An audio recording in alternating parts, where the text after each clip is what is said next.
Hi, my name is Jeannie, and this is Jeannie Goes to the Movies. So, this is going to be a movie review for between Captain Marvel versus Shazam. So, I'm gonna do two movie reviews in this video or in this podcast. So, I saw Captain Marvel a few weeks ago and decided to hold off on making a movie review because I wanted to see Shazam and compare the two of them. Shazam used to be called Captain Marvel, but then gave that name over to Marvel. So this review is about Captain Marvel versus Captain Marvel, or Captain Marvel versus Shazam. I'm a movie lover, and I'm neither a DC fan or a Marvel fan. I just love movies. I don't really care if it is where it was made by Warner Brothers or Marvel Studios. A good movie is a good movie. So I've basically seen most of the superhero films, if not all of it. And I do not favor either Marvel or DC. I just love superhero blockbuster films. Now on to the review.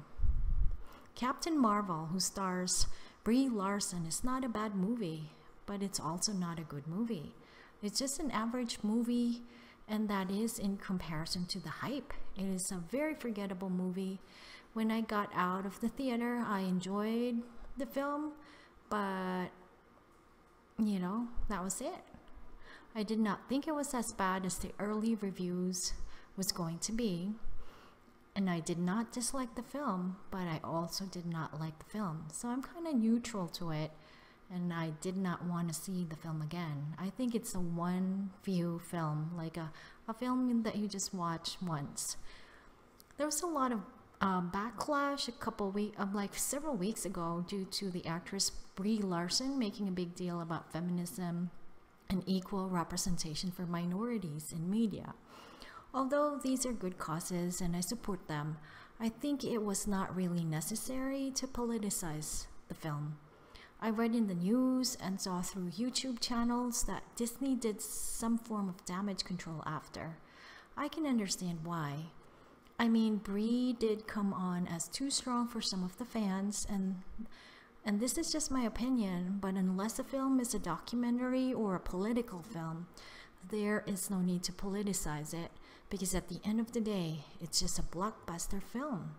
Movies are one of the things that bring people together from different cultures. So movies bring people together. I have seen Brie Larson in other movies, but maybe she was not the right actress for the role. Her character, Captain Marvel, comes off as too strong and seems devoid of humanity that she actually needed the supporting cast to make her more human and to have emotions.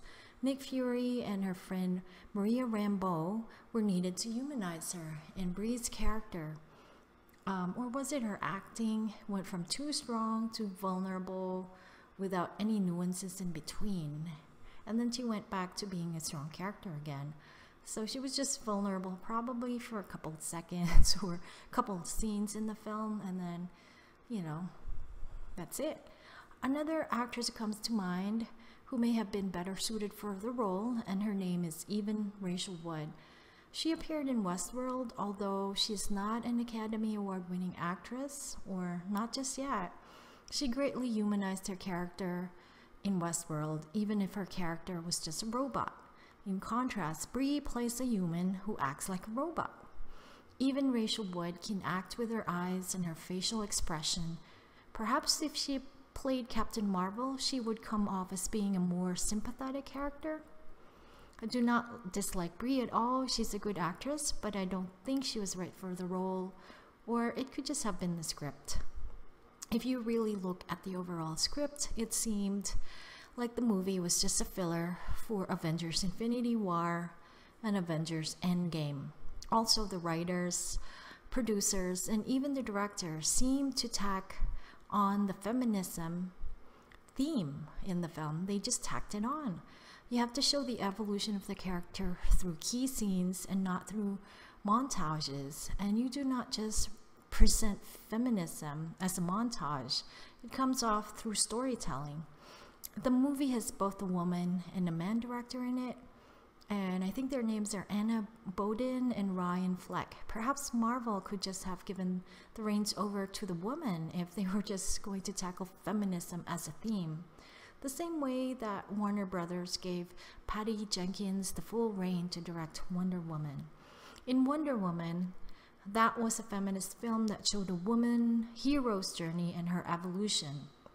Wonder Woman was strong, but she also embraced her feminine side, such as embracing her emotions. She did not have to act like a man to feel more powerful. She was just herself. In Captain Marvel, they try to sell the feminism theme, but without portraying the character as a woman.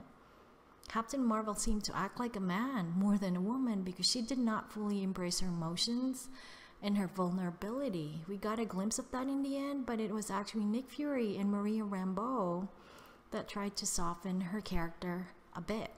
And I mean just a bit. The reason why the masses love superhero films is because superheroes have vulnerabilities. But in Captain Marvel, it seems like she does not. For example, Batman is strong and intelligent, but he had a tragic childhood. Superman is the world's most powerful hero, but he's vulnerable because he loves his parents. Iron Man used to be a greedy, selfish businessman who realized he has a heroic heart. Spider-Man is a teenager who suffers from poor self-esteem and just, being a high school student. Meanwhile, Captain Marvel is one of the universe's most powerful beings, and she really has no known weakness. I know Captain Marvel will earn a lot of money, but if Marvel continues to make films that are just fillers, they will lose fans. Fans love the Marvel films because of the characters and their evolution. If a hero has no weakness, how can ordinary mortals appreciate him or her? I feel that what is lacking in Captain Marvel is what is found in Shazam.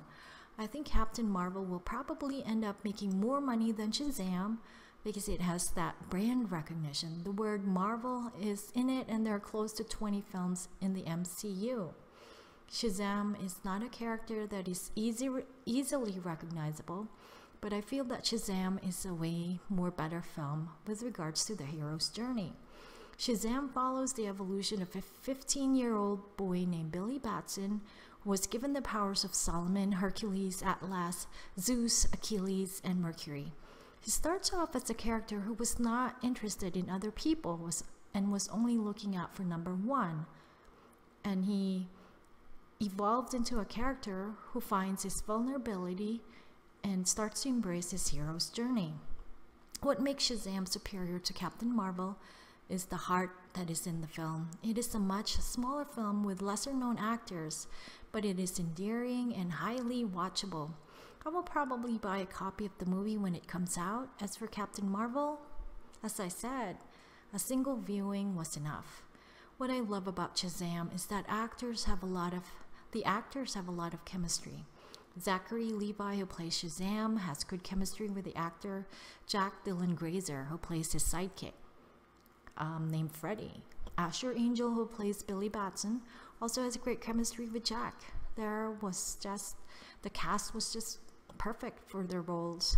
They were just perfectly cast. What I like about Zachary Levi on and off screen is that he really appreciates playing the character. He really loves playing Shazam, and it shows. In Captain Marvel, it seems like the actress Brie doesn't really try to figure out what her character is all about. It could also be about the script as well. Maybe it's just not a good script. It wasn't a good script. Shazam also has a lot of suspense in it. There were scenes that were really scary, especially for young kids. The villain is a no-holds-barred bad guy. Compared to the villain in Captain Marvel, where the villain wasn't really that scary. Shazam is quirky, funny, entertaining, and will make you feel like a kid again. I love their Easter eggs, their homage to other movies such as Big, Batman, Superman, and Aquaman. This movie is not all about making a lot of money. The producers, director, and writers of Shazam really do respect superhero films and they really tried to show it. Compare that to Captain Marvel, where the producers clearly only have dollar signs on their mind. Shazam has all the elements of a classic superhero film. It has the hero's journey, the vulnerability or weakness, and the hero's raison d'etre or purpose. I like to give Shazam a 4 over 5 popcorns, Captain Marvel a 1 over 5 popcorn. And that's my movie review.